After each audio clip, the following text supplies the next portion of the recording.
Et le Seigneur Jésus-Christ vous bénisse. Je vous salue tous dans le nom précieux de notre Seigneur Jésus-Christ.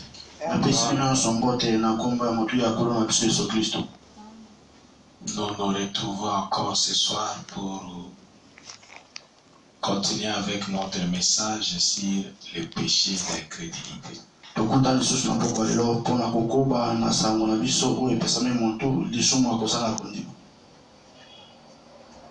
Nous allons ouvrir dans nos Bibles pour lire afin de continuer notre message de ce soir.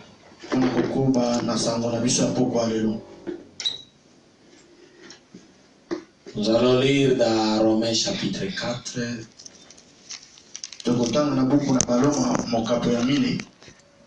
Romains 4, verset 19.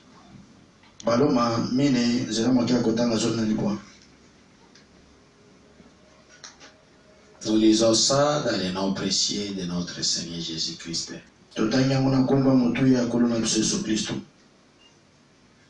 Et sans faillir dans la foi, il ne considéra point que son cœur était déjà usé. Son corps était déjà usé.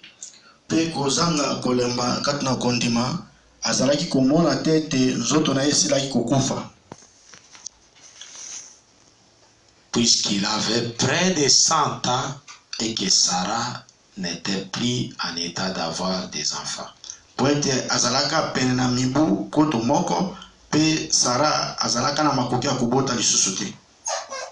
20.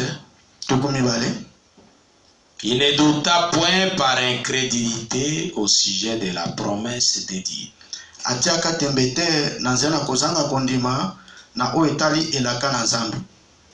Mais il fut fortifié par la foi, donna gloire à Dieu.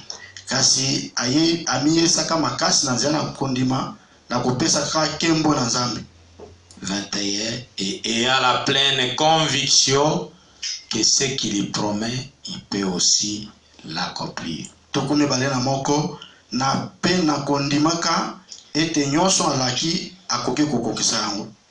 Pleine conviction, kondimaka penza penza.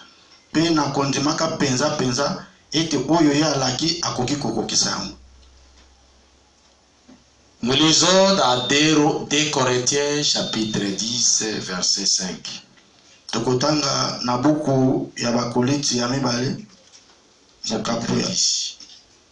10. Verset 5. Nous renversons les raisonnements et tout auteur qui s'élève contre la connaissance de Dieu.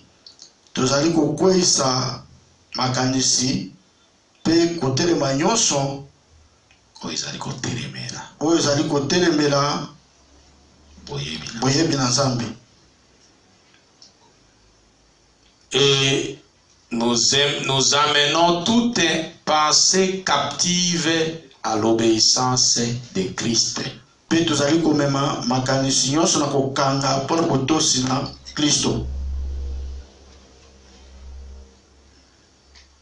Prions Dieu. Seigneur Jésus, merci parce que tu nous aimes. Tu es merveilleux pour nous. Tu nous as donné cette merveilleuse occasion pour venir t'adorer encore à ce moment de la soirée.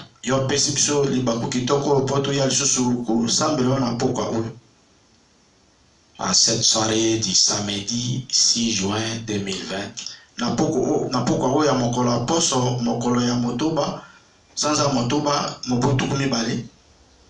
nous venons pour préparer la prédication du dimanche 7 juin que tes enfants devront écouter chaque chez soi.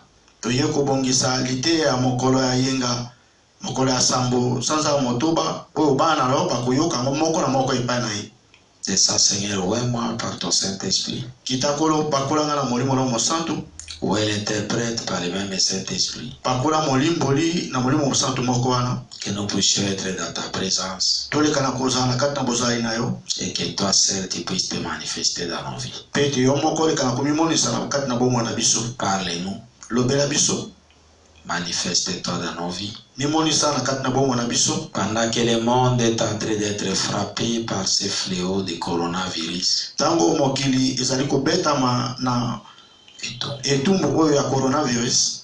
Toi tu nous gardes à Goshen. À Goshen.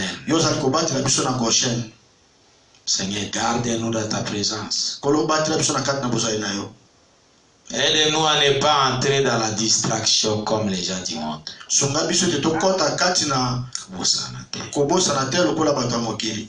Comme nous voyons beaucoup de ceux qui étaient appelés frères et sœurs, qui ne passent même plus chercher la parole pour écouter, ils sont rentrés dans le monde.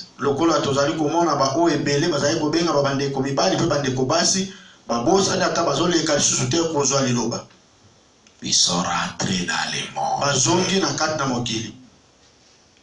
Seigneur, soutiens-nous.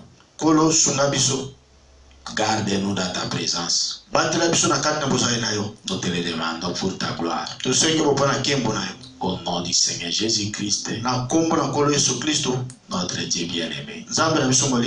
Amen. Amen. Que Dieu vous bénisse. Alors, nous continuons avec le frère Branham sur le péché d'incrédulité. La fois dernière, nous étions en train de lire le frère Branham dans la prédication intitulée « La parole de Dieu exige une séparation totale d'avec l'incrédulité ». Mikolo elekaki tozali kotanga na kati na eteni eloba na ndeko Branham na lite ya epesa mikombo liloba na Nzambe ezali kosenga bokabwani mobimba na kozanga kondima. Nous allons continuer à lire ça, c'est prêché le 21 janvier 64 à Phoenix. Tokoko bana kotanga yango eteyamaka mokolo ya tuku mibale na moko sanza ya moko mobutuku motoba na mibale kuna na 64. Mobutuku motoba na mini kuna na mboka Phoenix. Nous allons lire le paragraphe 25. Tokotanga nzela mokia kotanga tuku mibale na mitano. Le frère Branham a dit, ndeko Branham alobi, toutefois, à Tabongo, je pense qu'aujourd'hui, quand nous voyons nos sœurs parler en langue, quand nous voyons nos sœurs porter une longue chevelure, tango nazali komona nous, tango tozali komona bandeko na biso abati bazali na suki milai, tel que la Bible dit qu'elle devrait. Je crois que c'est un signe de Naziréa.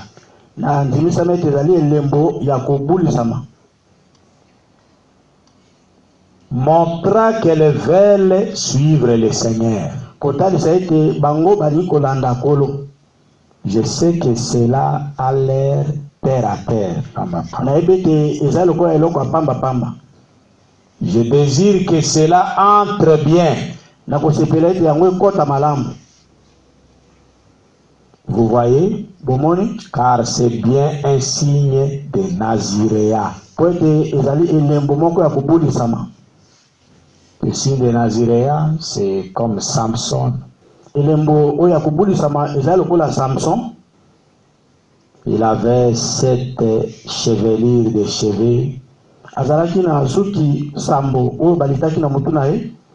Et Dieu lui avait dit que le rasoir ne passera jamais sur sa tête.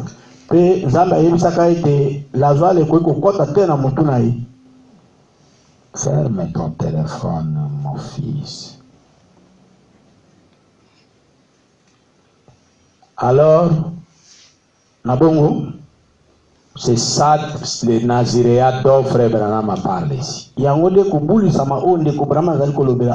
la femme ne doit pas faire passer les rasoirs sur sa tête. Elle doit laisser ses cheveux longs.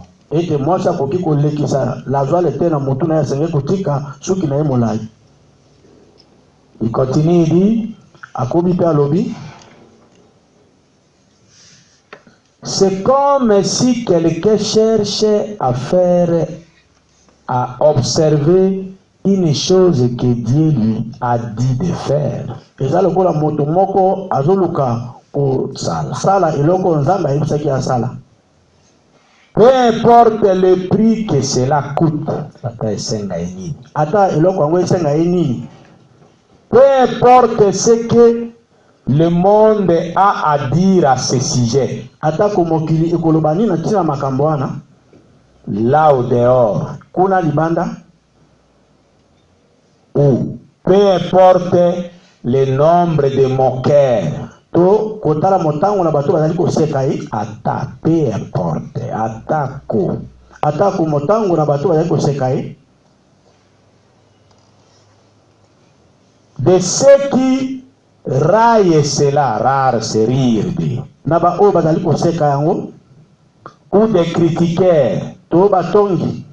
Cela ne dérange pas une personne qui est complètement séparée des choses du monde. Yango ko tungisa te moto moko akabani mobimba moto oyo akabani mobimba na makamba mokili. Quand vous êtes séparés des choses du monde, même si les gens du monde se moquaient de vous, ah regarde lui là, elle a les cheveux longs, elle a des robes jusqu'au, elle balaye la route quand elle passe. Vous savez que c'est ça la parole de Dieu, ça ne vous dérange pas. Soki batomokili bazali ko sekayo tala kuna azana soki milai tala azana ba robe na ye molai azali ko komba mabele pona yo ekotungisa eloko moko te ata bazali ko sekayo.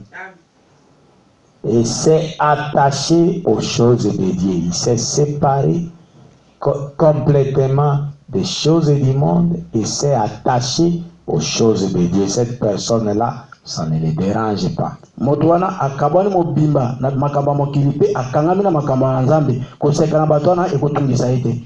Elle obéira à la parole et se séparera des choses du monde. Cette personne. Motuana akotosa liloba pe akokaba na makamba mokili.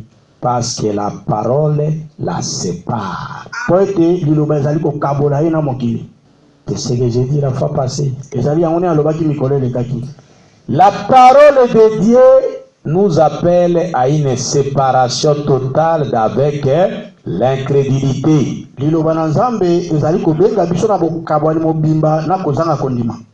C'est comme Dieu avait dit à Abraham dans Genèse 12. Sors de ton pays. Sors de la maison de ton père. Va-t'en dans un autre pays que je vais te montrer. Et nous avons suivi Frère Branham à nous dire que cette séparation-là peut dire quitter une église pour aller faire une église qui prêche la totalité de la parole. Nous avons suivi ça avec vous. Cette séparation-là peut dire aussi quitter son père, quitter sa mère. Et nous avons suivi hier Frère Branham nous dit toutes choses qui s'opposent à ce que vous croyez, vous devez vous séparer de ça.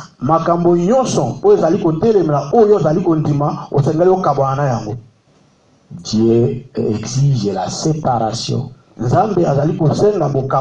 Aussi longtemps qu'Abraham ne s'était pas séparé d'avec l'autre, Dieu ne l'avait jamais béni.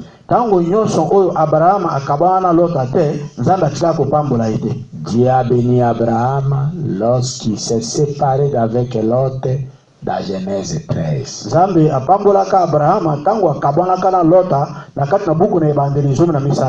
Versets 14 à 16. C'est là que Dieu est descendu. Et la Bible précise bien après la séparation d'avec l'autre. Dieu lui a dit, lève tes yeux. Regarde vers le nord, vers le midi, vers l'Occident, vers l'Orient. Je te donne toute cette terre-là. Ta postérité sera bénie. Et je te bénirai. Frère Branham a dit, avant que Abraham ne se sépare de l'autre, Dieu ne lui avait jamais béni, ne l'avait jamais béni.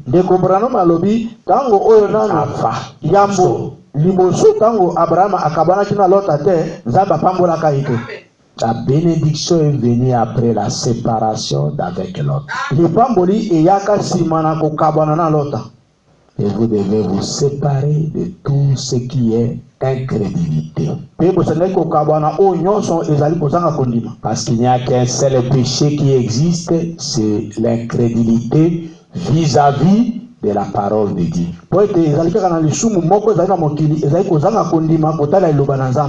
Si vous ne croyez pas à la parole de Dieu, vous êtes incrédule.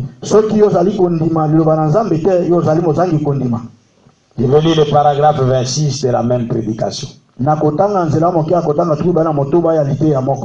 Je sais qu'ils en dirent des critiques, ceux qui sont séparés du monde. En dire, bazako, ikela piko, kotonga, koseka. Mais si nous n'étions pas critiqués, alors quelque chose clocherait. Ah, vous voyez ça? Si vous n'êtes pas critiqué, c'est que quelque chose cloche. Tu veux, frère Branham? Le monde reconnaît toujours les siens. Mais comme je l'ai dit cela, souvenez-vous, subir des critiques à cause de la parole de Dieu, c'est tout simplement des douleurs de croissance de sa grâce. Amen. Amen. Vous suivez, frère Branham? Vous n'avez pas bien suivi. Je répète. Il dit, souvenez-vous. Il dit, mais comme je l'ai dit, souvenez-vous, subir des critiques à cause de la parole de Dieu, c'est tout simplement des douleurs de croissance de sa grâce. Comme vous croissez en Dieu, on doit vous critiquer. On doit vous injurier. La Bible dit, quand on parlera de mal en mal de vous, mais qu'on ne trouve pas ce mal-là en vous. Parce que si le monde parle en mal de vous, pendant que le monde voit réellement ce mal-là en vous, ce qu'il y a, ça ne va pas.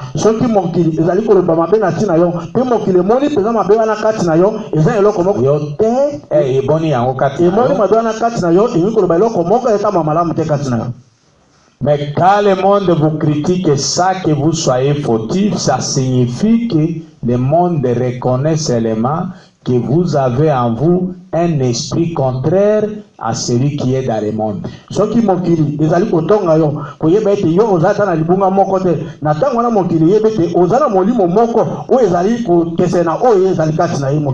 pourquoi il vous critique. Tout arbre qui a de bons fruits mûrs, c'est ça l'arbre qui reçoit des pierres. Mais un arbre qui n'a pas de fruits mûrs, on ne lâche pas de pierres. Écoutez, frère Branham. Cela montre que vous vous êtes séparés pour devenir un chrétien. C'est pourquoi on vous critique. Le monde vous critique parce que vous êtes séparés du monde. Et on va vous critiquer parce que vous ne vivez pas avec eux. On va vous critiquer parce que vous ne suivez pas de femmes ou vous ne vous prostituez pas avec eux.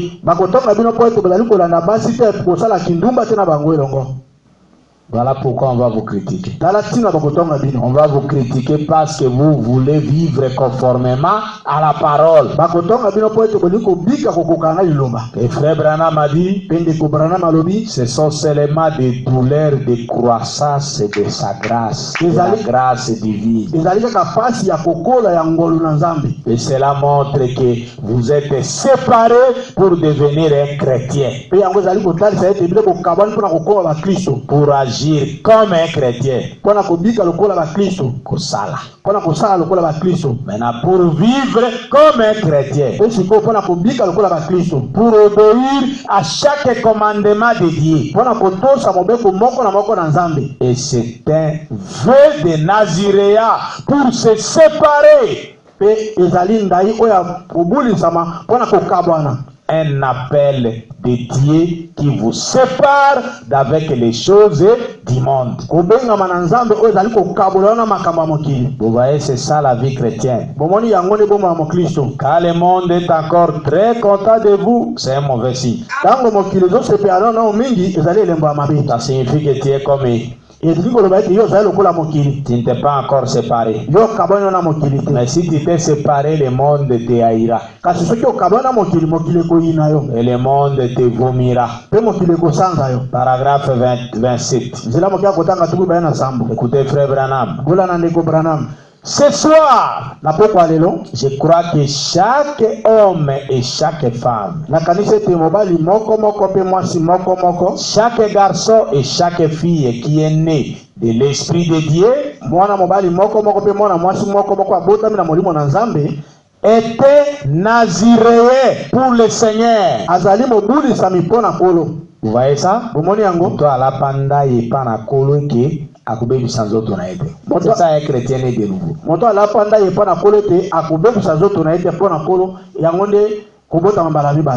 Parce qu'ils sont séparés. Parce qu'ils ont séparé ces choses. Se sont séparés des soucis du monde. Et de tout ce que le monde a à dire.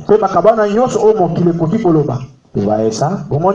C'est ça un chrétien. On ne peut pas être chrétien, entre-temps on vit comme le monde. Non. Là, ça montre qu'il y a un ça ne va pas. Vous devez vous séparer des choses du monde. Paragraphe 32, toujours. La parole de Dieu exige une séparation totale d'avec l'incrédulité.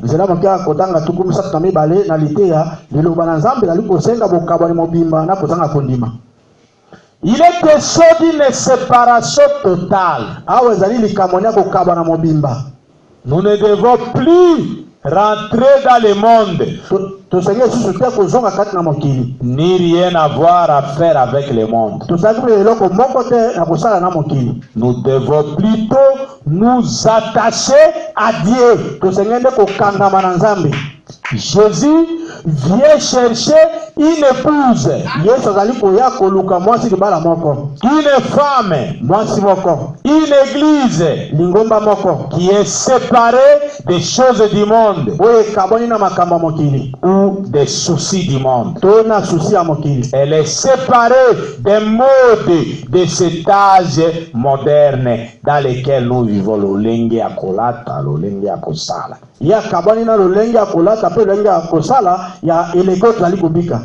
Vous voyez ça? Elle est séparée des soucis. Cette église est là. Et des traitements, et des traditions des églises. Elle est mise à part uniquement pour Dieu. Et Dieu est la parole. Et comme le mari et la femme sont un, de même l'épouse et la parole deviennent un. Car la parole vit dans l'épouse. C'est de cette manière. Ce sont là ces papiers à elle. Tu ne comprends pas le sens? Non. Le sens veut dire, quand tu épouses une femme, vous avez un papier, un acte de mariage. Donc l'acte de mariage, les papiers de l'épouse que nous sommes, qui atteste que notre mari c'est Jésus, c'est parce que la parole vit en nous. Ce sont là les papiers à nous qui attestent que nous sommes une femme mariée à Jésus-Christ.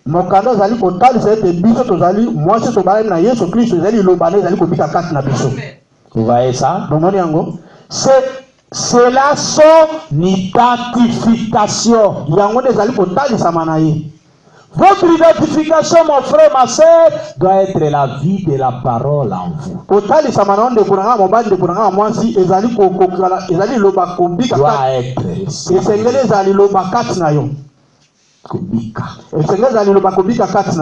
Vous voyez ça? Tu peux dire, je suis le message, je suis ceci, mais ta vie, comme un diable, tu n'es pas de la parole.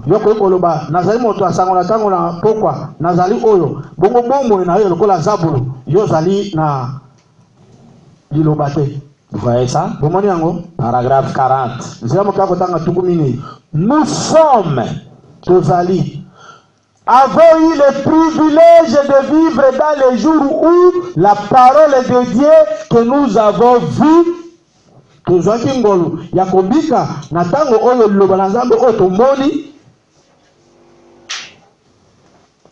a été allouée pour chaque âge pour l'accomplissement de certaines choses.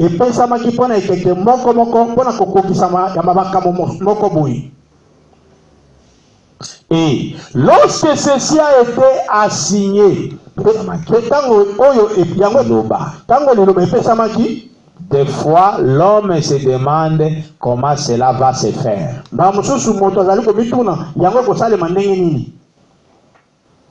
Des professeurs en ont leur propre idée.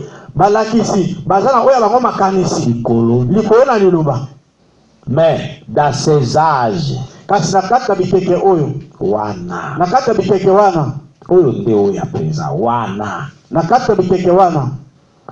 Dieu a toujours envoyé son prophète. Et la parole du Seigneur vient au prophète. Et ce dernier confirme la parole à cette génération-là. C'est pourquoi j'ai toujours dit, nous n'avons pas beaucoup de générations aujourd'hui. La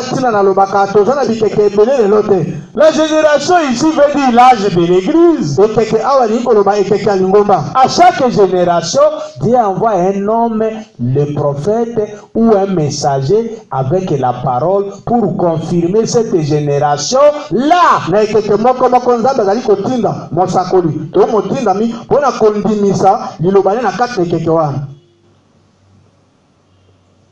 C'est ça. Et le prophète était toujours des Nazaréens. Ils étaient séparés de tout le reste pour obéir à la parole de Dieu. Vous suivez ça, Église? Nous devons nous séparer des choses du monde pour rester simplement obéissant à Dieu. Voilà l'exemple de séparation. Paragraphe 41. Ne vous souvenez-vous pas de ce que Pierre et Jean ont dit?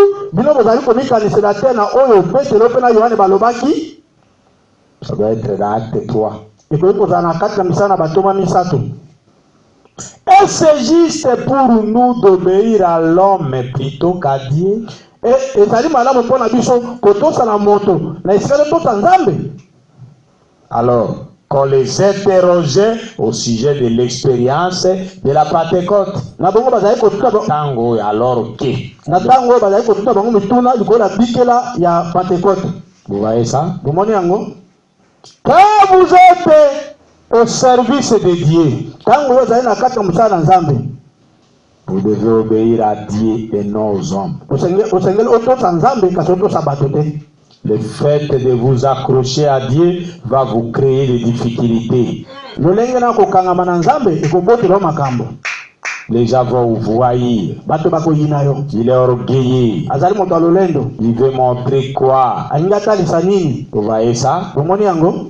Mais vous restez attaché à Dieu. C'est ça la séparation.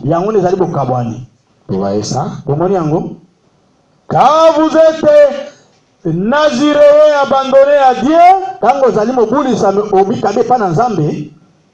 le monde ne va pas vous aimer. Vous allez rester abandonné à Dieu. Et vous allez marcher avec Dieu. Vous voyez ça? Je voudrais regarder ça.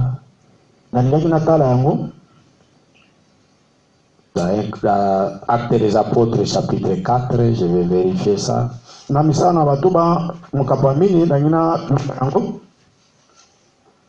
C'était à propos de la guérison miracle qui était opérée. Cet homme-là qui était guéri.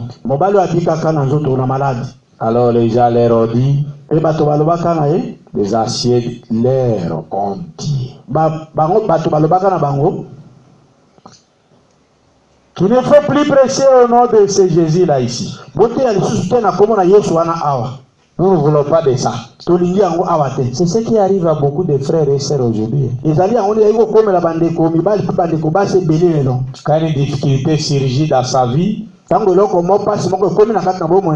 face à la parole de Dieu, il est prêt à rejeter la parole de Dieu pour sauver sa vie.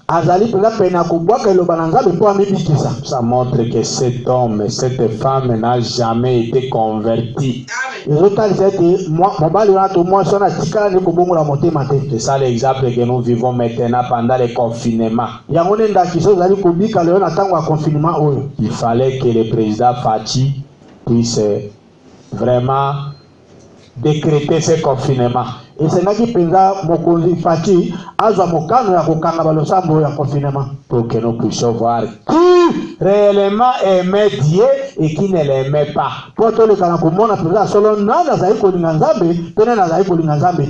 Qui était séparé du monde et qui ne l'était pas.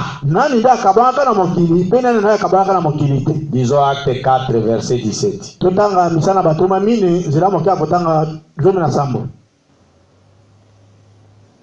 On commence d'abord par même le verset 16.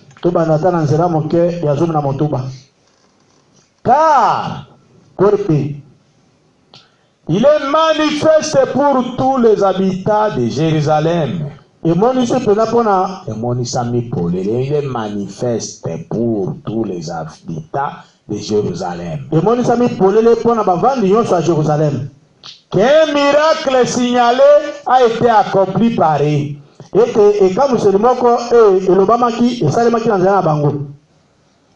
Et nous ne pouvons pas les nier. Ça sont les souverains sacrificateurs. Ils parlent à Pierre et à Jacques. Parce que dans Acte 3, c'est là où il venait de guérir cet homme-là malade.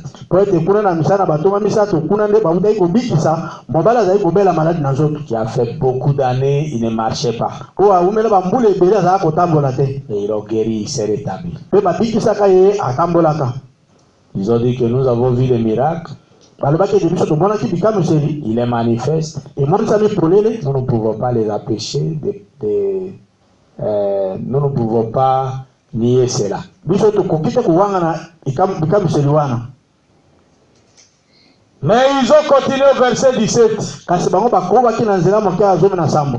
Mais afin que la chose ne se répande pas davantage parmi le peuple.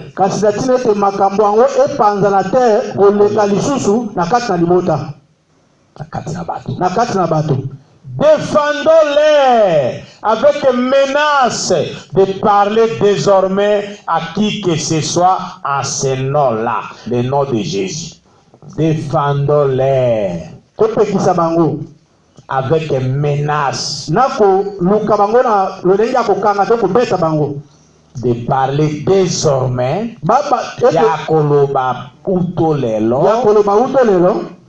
à qui que ce soit en ce nom-là. Voyez ça? Et le verset 18. Et les ayant appelés,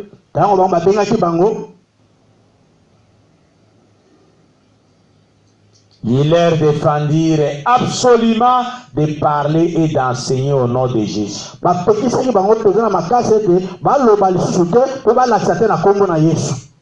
Verset 19.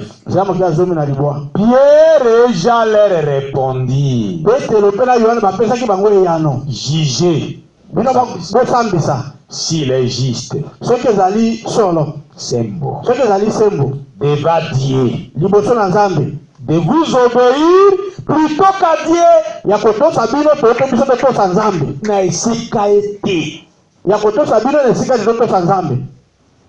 Vous voyez ça? Dieu aime une personne courageuse. C'est pourquoi frère Branham a dit, Dieu ne travaille pas avec des lâches.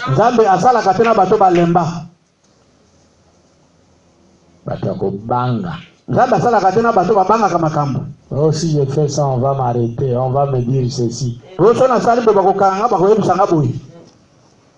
Oh, les gens vont quitter l'église. Je m'en fous. Si quelqu'un quitte l'église, c'est son problème. Moi, j'ai un devoir, les frères, comme le frère Branham le disait. Je suis responsable devant Dieu de vous prêcher rien que la vérité de cette parole.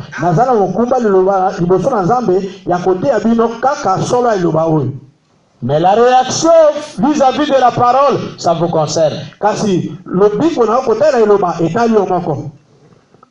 Vous suivez ça? C'est ce que Branham répète ici. Au paragraphe 41. Ne vous souvenez-vous pas de ce que Pierre et Jean ont dit? Et c'est juste pour nous d'obéir à l'homme plutôt qu'à Dieu.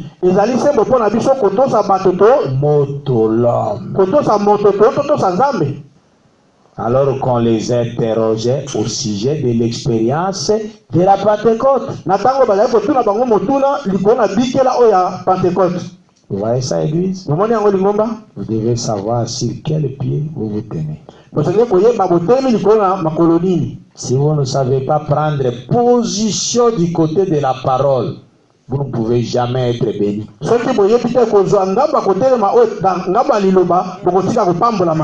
vous êtes encore péré, oh non, ce sont les souverains sacrificateurs, ils ont dit ça, ce sont les aciers dans les messages. Comme ils ont dit ça, bon, moi je ne vais pas avoir de problème avec les aciers. On reste seulement.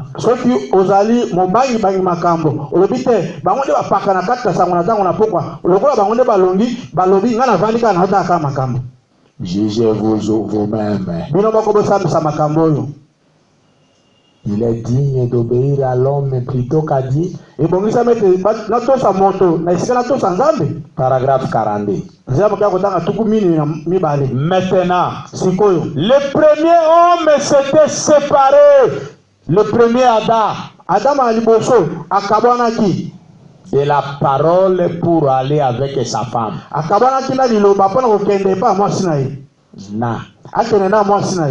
qui se demandait si Dieu tiendrait sa parole ou pas, sa femme. Oh, moi, ça a été na soki nzambe. Commis. Ah, bah, commis na soki nzambe akosima ilobale tote.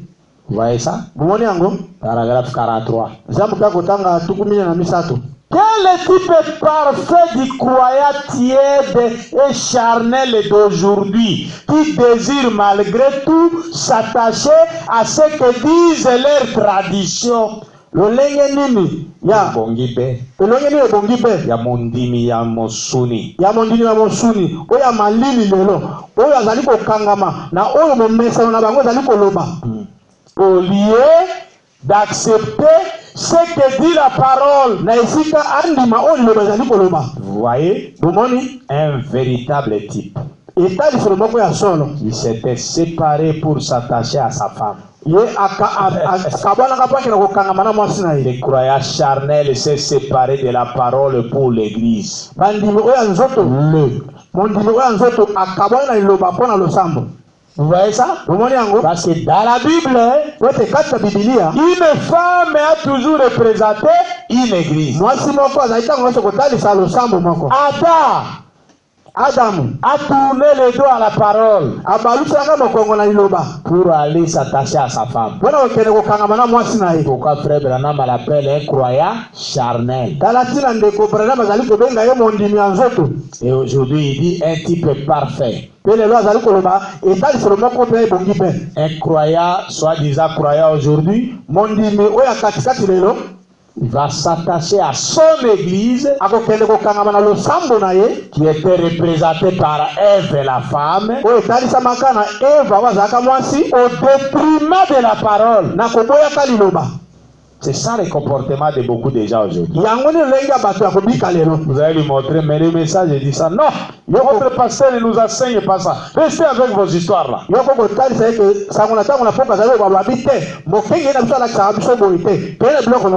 Frère Branham a dit, si vous êtes né de nouveau, vous ne vous accrocherez pas à ce que le pasteur dit. Mais vous allez vous accrocher à ce que la parole dit.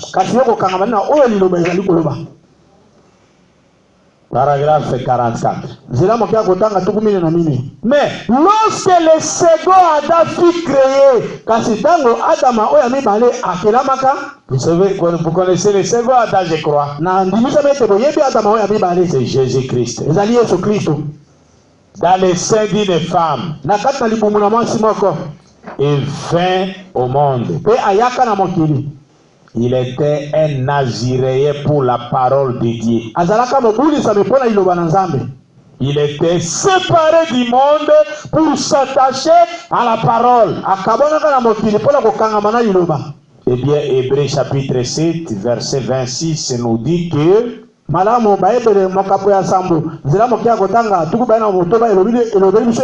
ces sacrificateurs mouraient continuellement. Ces sacrificateurs. Mais que ce Jésus était saint et était séparé des pécheurs. Alléluia. Amen. Vous voyez ça, église? Paragraphe 45. Toujours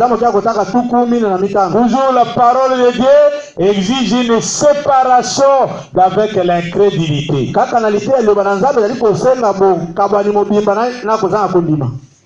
Le péché, c'est l'incrédulité. Il ne fut nullement trouvé d'incrédulité en lui Jésus. Quand il était ici sur terre, il a dit, qui peut me convaincre du péché? Le péché, c'est l'incrédulité. Si je n'ai pas accompli exactement ce qui avait été prophétisé pour cet âge-ci, si je n'ai pas rempli les exigences de ce que le Messie devait être, vous Vous voyez ça? Alors ne me croyez pas. Il a dit, sondez les Écritures, car en elles vous pensez avoir la vie éternelle. Et ce sont elles qui rendent témoignage de moi. Ce sont elles qui disent qui il est. Alléluia. Amen. Vous voyez ça, Église? Nous devons nous séparer des choses du monde. Nous devons nous séparer de toute incrédulité. Nous devons donner à Jésus la première position dans notre vie. Beaucoup de ceux qui s'appellent croyants aujourd'hui sont en train de mettre Jésus-Christ à la dernière position. Alors que Jésus-Christ doit être à la première position. S'il faut faire le choix, vous devez abandonner les autres choses en faveur de Jésus, la parole. Mais beaucoup aujourd'hui ont choisi pour le monde dans le confinement. Pour en rejetant Jésus la parole. Pitoyable. Ils ne viennent pas prendre la parole.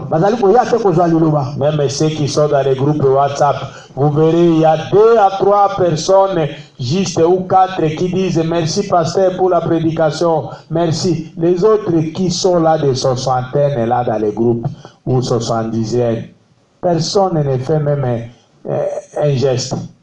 Et ça taba o bazana kati ya groupe WhatsApp eza soki na bato misato to mini nde bazoloba me ba mususu soki batuku samboli kolwana bazoloba te eloko moko te na totali loba te moke yeli za pambola pona loba bazoloba te eloko moko te. Les gens sont vraiment accolés au monde. Bato bakanga mpena na mokili, c'est pitoyable. Ezali pasi. Paragraphe 63 toujours. La parole de Dieu exige une séparation totale avec l'incrédulité. C'est là que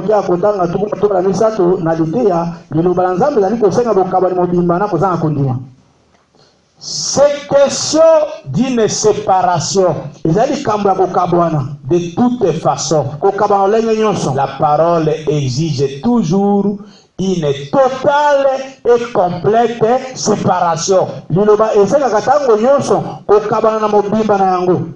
Jésus a dit que toute parole d'homme soit reconnue pour mensonge et la mienne pour vérité. Il faut vous séparer de ça. Il faut écouter ce que la parole de Dieu dit au lieu d'écouter ce que la parole des hommes dit.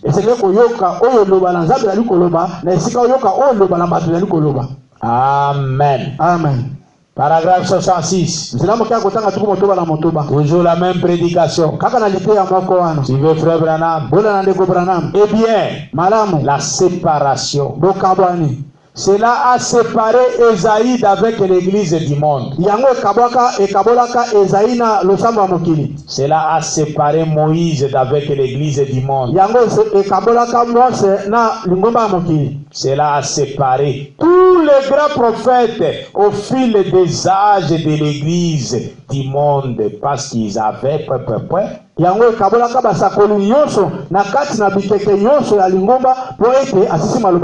Cela a séparé Jésus de ses frères. Cela a séparé les apôtres d'avec l'église de cette époque-là. Des pharisiens, des sadducéens, des grands hommes, des saints hommes, des braves hommes, des hommes de bien,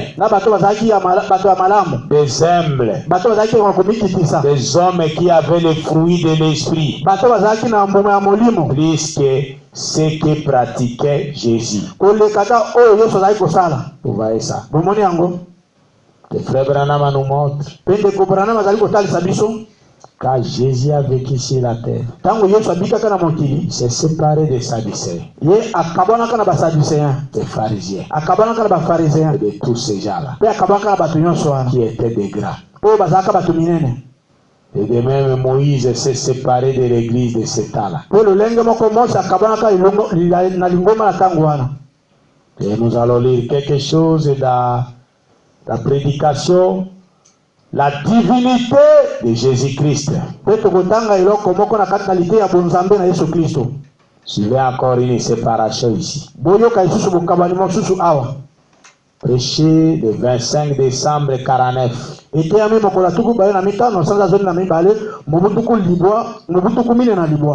Paragraphe 46. Et Dieu au commencement créa son premier homme. Il est créa de l'esprit.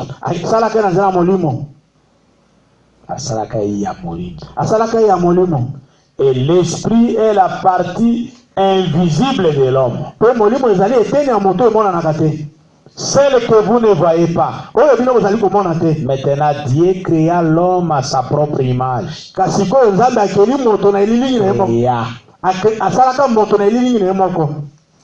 Est-ce que vous me suivez? L'assemblée dit Amen. Amen. Très bien. Dieu créa l'homme à sa propre image. Et Dieu est esprit. Dit la Bible. Et le premier homme qui fut créé avait la domination sur toute la création. Ça c'est Genèse 1 vers 6.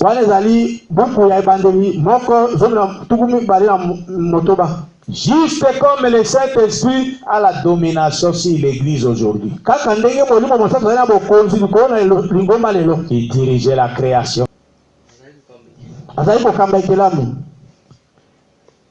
Il dit,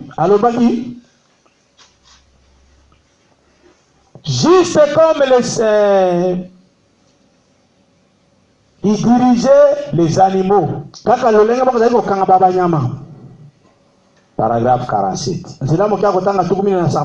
Mais il n'y avait pas d'homme pour cultiver la terre.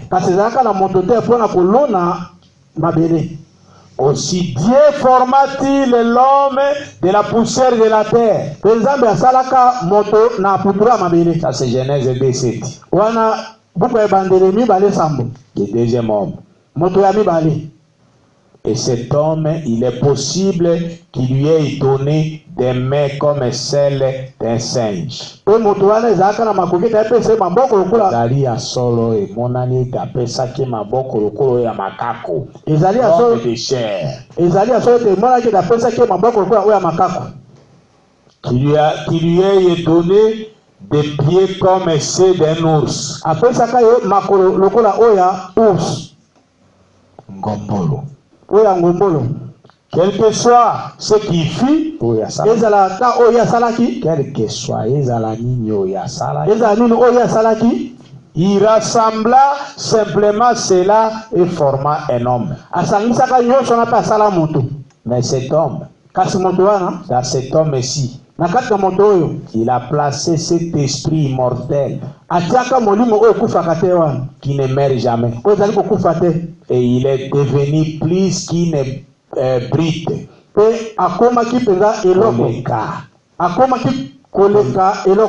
Brite, c'est-à-dire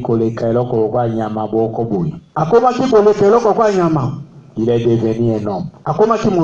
Donc Frère Branham veut montrer que l'homme, il est plus qu'un animal parce qu'il a un esprit immortel en lui.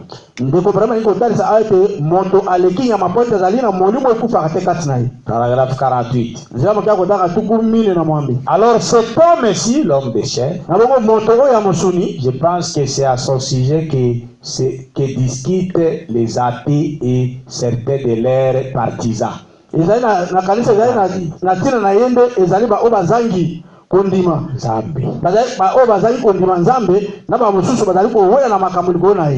Mais l'heure est venue où Dieu repasse sa lumière. Voici l'heure où Dieu est en train d'accomplir des choses. C'est juste. Ainsi maintenant, quand il discute,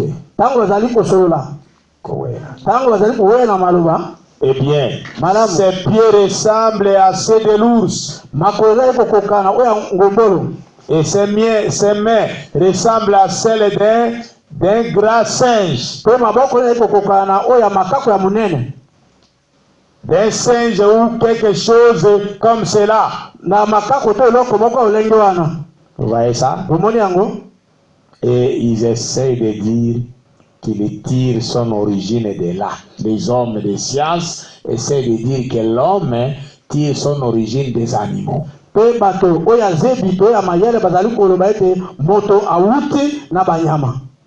Cela n'a rien à faire avec ça. 49. Ceci est le corps de chair dans lequel il vit tout simplement l'homme là. Oyo katina yango moto wana. Vous voyez ça?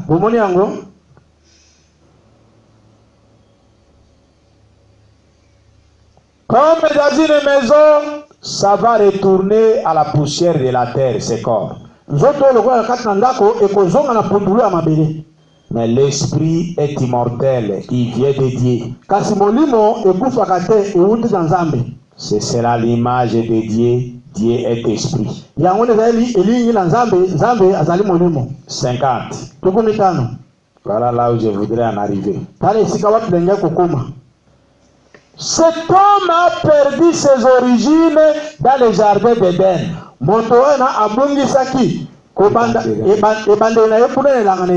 Sa parenté, sa communion avec Dieu était rompue là-bas à cause du péché et de l'incrédulité.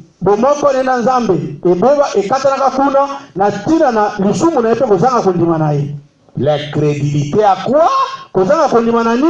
À la parole de Dieu. Une fois, une image fut présentée à Ève. Et il lui fut dit combien ce serait beaucoup plus magnifique si seulement elle renonçait à la parole de Dieu.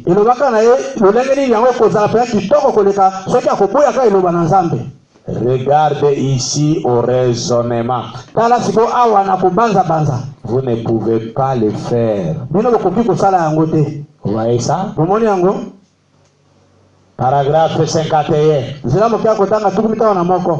a une différence entre le raisonnement et la parole de Dieu. La parole de Dieu est vraie. Et le raisonnement est faux. Vous ne pouvez pas raisonner là-dessus sur la parole. C'est vrai. Notre esprit n'est pas, voyez-vous, n'est pas assez bon. Ou ne le sera jamais pour sonder l'éternel sagesse de Dieu.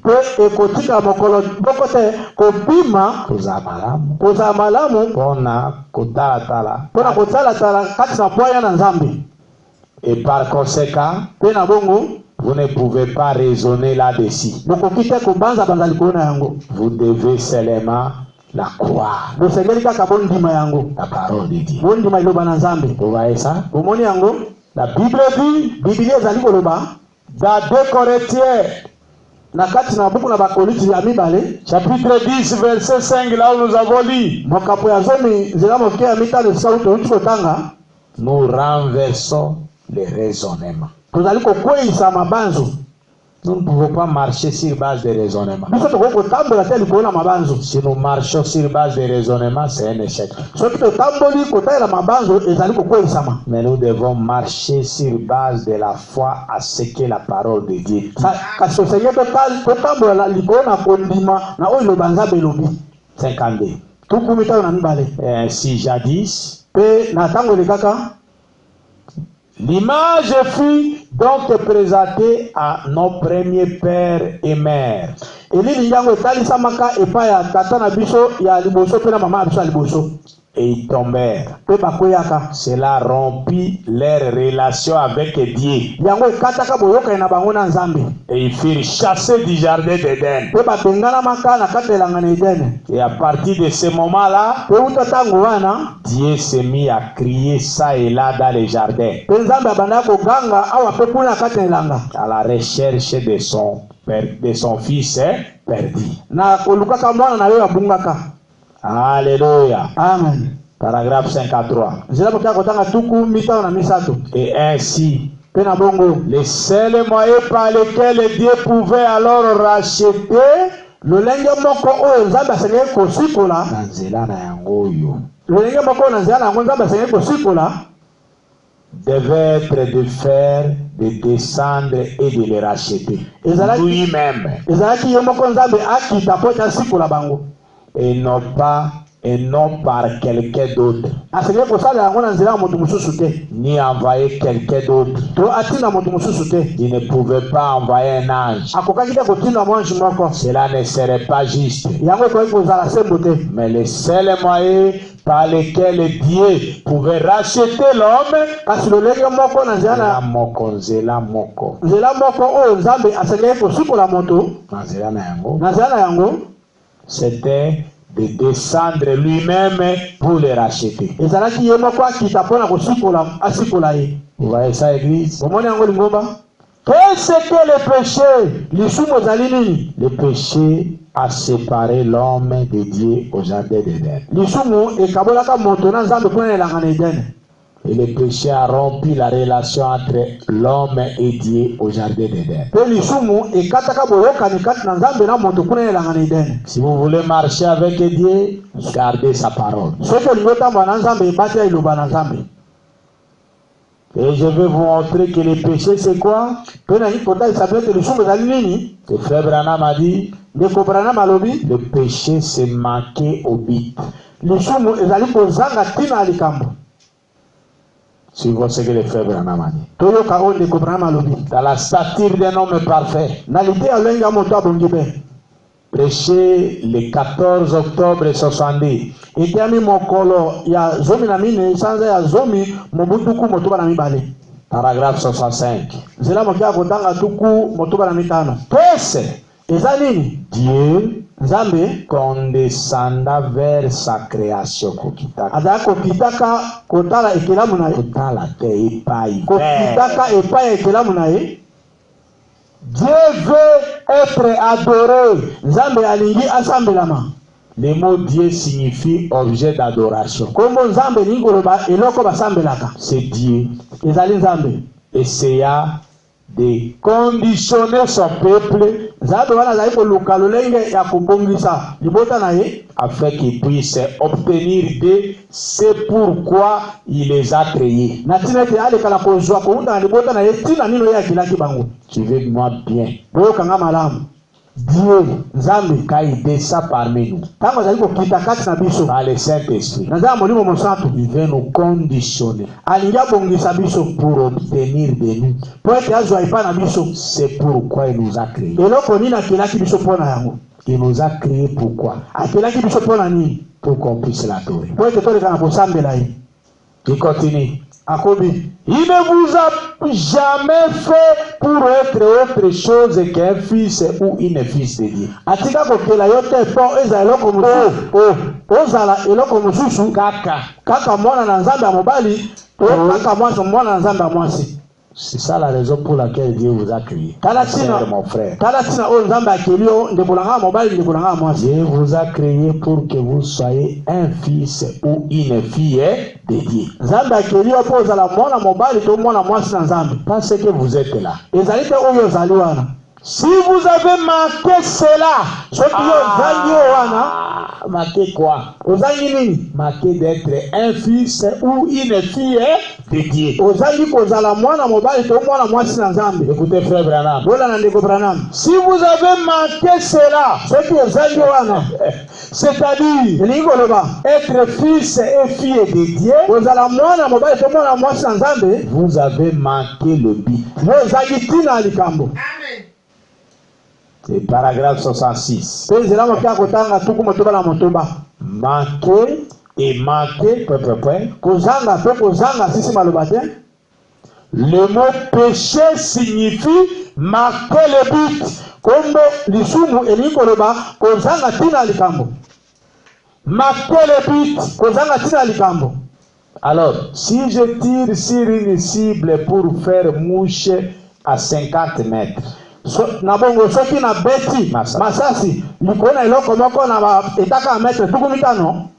je ne prends pas mon fusil et que je tire, pardon, et si je prends mon fusil et que je tire et que je manque le centre d'une dizaine de centimètres,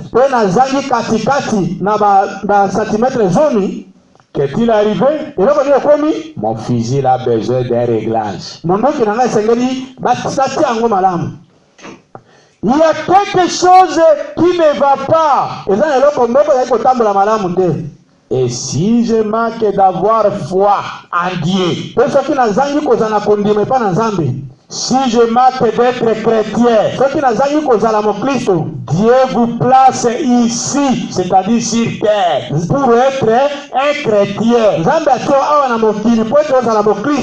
Et si vous filez d'un côté, revenez et passez par un réglage. Et il n'y a qu'une chose qui peut vous régler. C'est l'écriture. Le Saint-Esprit dans l'écriture vous règle. Alléluia. Amen. Vous êtes fous, le Saint-Esprit dans l'écriture va vous régler.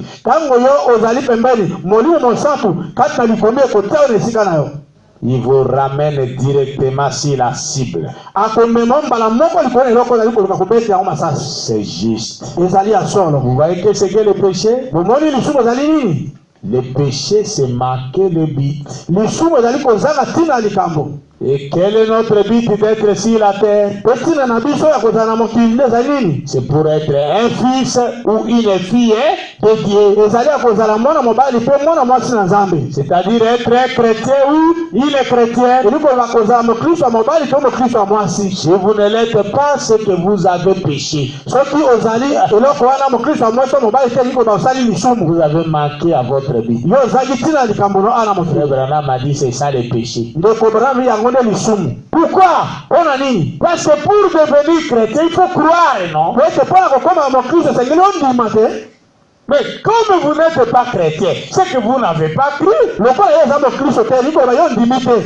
Alors vous êtes incrédule. Et vous avez marqué au but. Et c'est ça le péché. Est-ce que c'est clair? L'ange de l'Éternel prêchait à Los Angeles de 2 mai 51. Paragraphe 27. Suivez comment est-ce qu'on peut être réglé par l'écriture avec le Saint-Esprit pour être un fils ou une fille de Dieu. Par l'écriture avec le Saint-Esprit. Vous suivez ça, église? Je vais là pour chercher à terminer. Écoutez, une prostituée de la rue, tellement immoral que peut-être une personne décente oserait à peine la regarder à Ozana Pacha Gotala. Azali présent moto ya mbido oyo moto akozana Pacha moto yazana lolenge malamu. Moto yazana lolenge malamu akozana Pacha Gotala.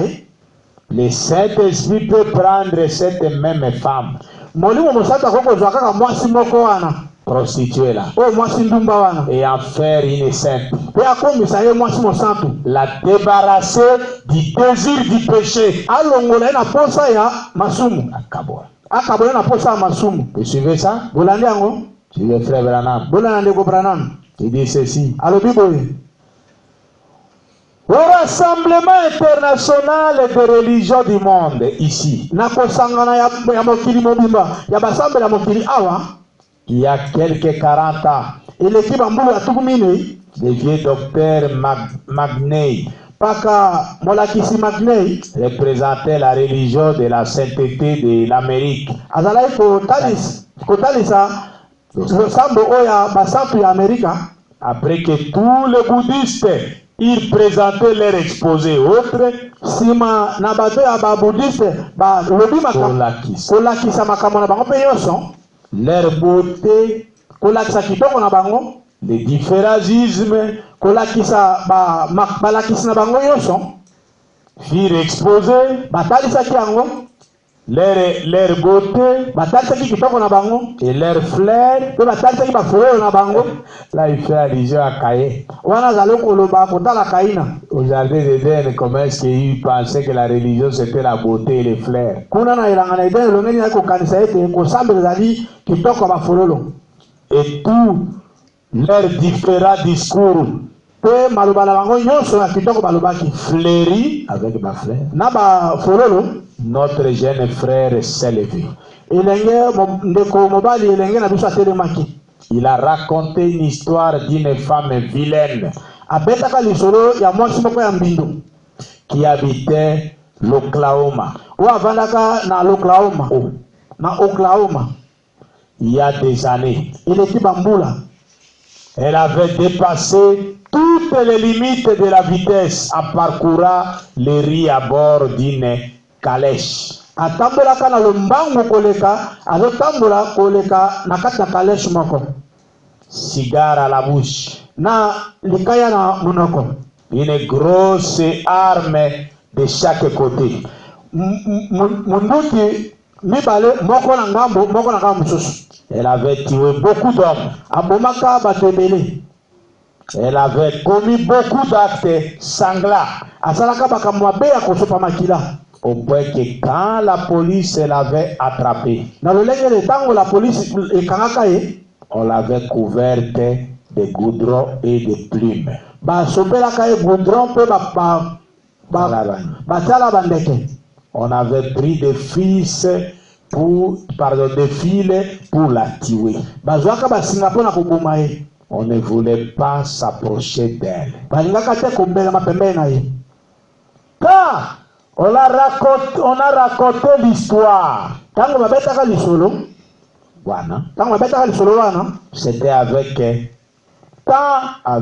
tant d'émotions dans l'esprit que toute l'assistance était au bout des sièges. ezalaka penza te esimbaka penza bato nyonso bavandaki na bakiti Prêt à écouter. bazalaki babelema mpe ate wana bayoka lisolo wana Attention nyonso. na kokeba nyonso Ce qu'il avait à dire. oyo azalaki nango ya koloba. Alors il posa la question. babongo atunaka motuna: Gentlemen de religion de ce monde, bilenge ya malamu ya losambo ya mokili oyo, votre religion, losambo na bino, losambo na yo, a-t-elle quelque chose qui peut purifier les mains de cette ville femme? eza na eloko moko ekopetola maboko ya mwasi ya mbindo oyo? Personne n'a rien dit. moto moko te alobaki eloko. Les larmes lui coulèrent sur les joues. mai na miso ebandaki kotanga ye na matama. Alors qu'il tapait ses mains, na ntango azali kobeta maboko na ye, il sauta à l'air, abandaki kopimbwa, clappa les talons ensemble. kobeta makolo na ye esika moko. Il dit, te alobaki: le sang de Jésus-Christ makila na Yesu Kristo ne lui purifiera pas seulement les mains, ekopetola ye kaka maboko pamba te, mais lui purifiera aussi le cœur. kasi Alléluia. ekopetola ye mpe motema na ye. Oui, le sang de Christ ne purifiera pas seulement les mains, mais il purifiera les cœurs. Il rendra les plus vils pécheurs une nouvelle personne purifiée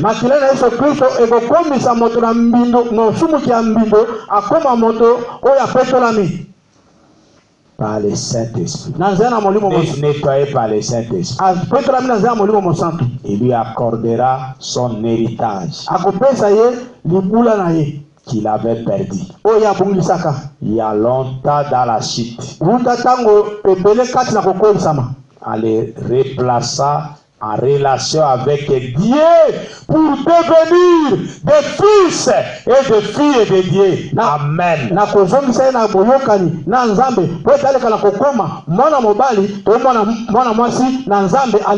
C'est assez pour remuer les cœurs de n'importe qui.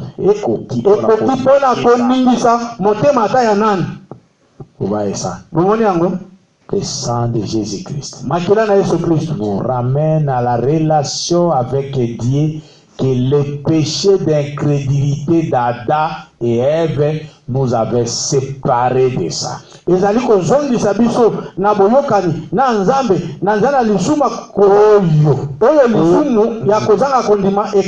a Adam et Ève. Vous voyez ça? L'incrédulité qui est le péché nous avait séparés de Dieu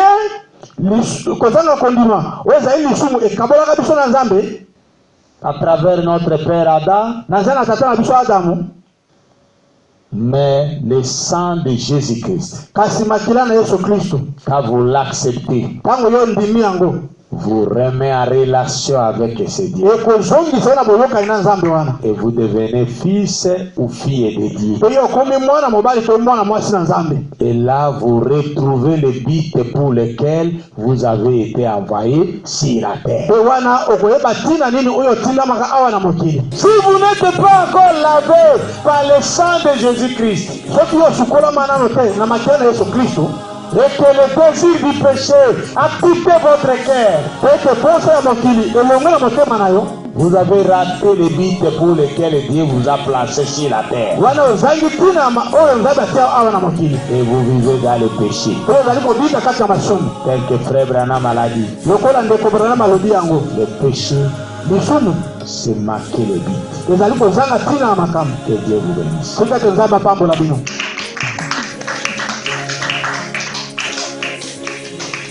Seigneur Jésus, merci parce que tu es merveilleux pour nous. Tu nous as fait grâce de nous amener dans ta présence pour que nous puissions écouter ta parole. Tu nous as bénis. Tu nous as parlé. Tu t'es manifesté. Te disons merci. Conduis-nous, Seigneur. Garde-nous dans ta présence. Que toute incrédulité puisse s'en aller loin de nous. Aide-nous, Seigneur, à nous séparer totalement de toute incrédulité. Afin que toi seul tu puisses vivre dans nos âmes. Nous te le demandons pour ta gloire. Que cette parole puisse toucher le cœur de tes enfants. Pour les amener au salut de l'air. Nous te le demandons pour ta gloire. Au nom du Seigneur Jésus-Christ. Notre Dieu bien-aimé. Amen.